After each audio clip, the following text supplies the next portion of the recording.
갑자기 많은 비가 내리는 집중호우 시 침수 피해에 대비해야 합니다. 특히 침수에 취약한 지하 공간은 더욱 철저한 대비가 필요한데요.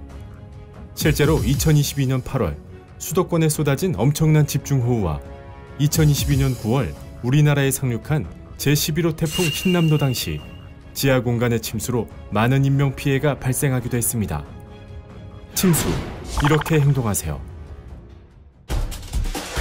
지하 공간 이용자 행동 요령. 반지하 주택에 거주하거나 지하철 역사, 지하상가 등에 있을 경우 만약 바닥에 물이 조금이라도 차오르거나 하수구에서 역류한다면 즉시 안전한 지상으로 대피해야 합니다. 지하 공간이 침수되는 경우 외부 수심이 무릎 이상일 때에는 혼자서 문을 열기 어려운데요. 실제로 일반 성인의 신체 위치를 기준으로 출입문 개방 실험 결과 수심이 30cm 이하일 때에는 남성과 여성 모두 문 개방이 가능했지만 수심이 40cm인 종아리 높이에서는 남성은 가능, 여성의 경우 개방이 불가했습니다.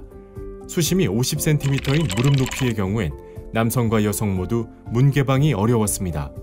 따라서 수심이 무릎 이상으로 차올랐을 경우엔 전기 전원을 차단 후 여러 명이 힘을 합쳐 문을 열고 신속히 대피해야 합니다. 지하 공간에서 계단으로 대피 시에는 신발도 고려해야 합니다.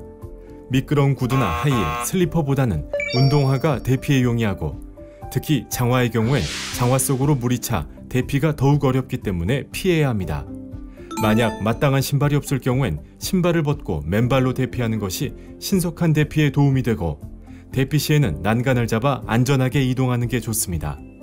특히 계단에 유입되는 물이 발목 높이라 하더라도 어린이나 노약자는 대피에 어려움이 있기 때문에 만약 물이 조금이라도 유입된다면 즉시 대피를 해야 합니다. 지하 주차장 침수 시 행동 요령도 중요합니다.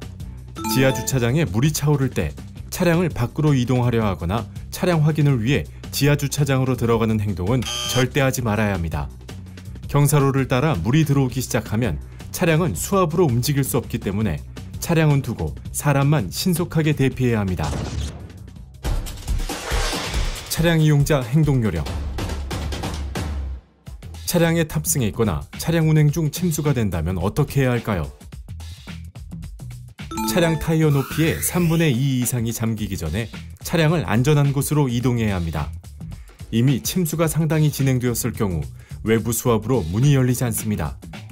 이때는 창문이나 천장 썬루프를 열어 대피하고 창문도 열리지 않을 경우엔 좌석 목받침을 이용해 유리창을 깨서 대피합니다. 유리창을 깨지 못할 경우엔 차량 내 외부의 수위 차이가 30cm 이하가 될 때까지 기다렸다가 문이 열리는 순간 탈출합니다. 차량 운행 중 침수가 시작된 지하차도를 발견했다면 절대로 진입하지 말고 이미 진입했다면 차량을 두고 신속히 밖으로 대피해야 합니다. 또한 급류가 있는 교량에서 차량은 수압에 의해 하천으로 밀릴 수 있으니 절대 진입하지 말고 우회하거나 안전한 곳에서 대기하는 것이 좋습니다. 만약 급류에 차량이 고립됐다면 물이 밀려오는 반대쪽 문을 열고 탈출하거나 창문을 깨서 탈출해야 합니다. 공동주택 관리자 행동 요령. 아파트, 빌라 등 많은 사람들이 거주하는 공동주택 관리자의 역할도 중요합니다. 평상시에 물을 막아주는 차수판, 모래주머니, 양수기 등을 비치하고 필요시 이를 신속히 설치할 수 있도록 담당자를 미리 지정해 놓아야 합니다. 호우 시에는 기상특보를 예의주시하고 많은 양의 비가 예상되는 경우 신속하게 차수판과 모래주머니를 설치해야 합니다. 만약 지하주차장 등 지하 공간에 빗물이 유입될 경우 즉시 지하 공간 밖으로 대피하도록 안내합니다. 대피 장소로는 건물 내 높은 공간이나 가까운 주민센터 등 안전한 곳으로 대피하도록 안내합니다. 특히 지하주차장 차량 이동이나 확인 등을 위해 지하 공간에 진입하는 행동은 철저히 금지해야 합니다.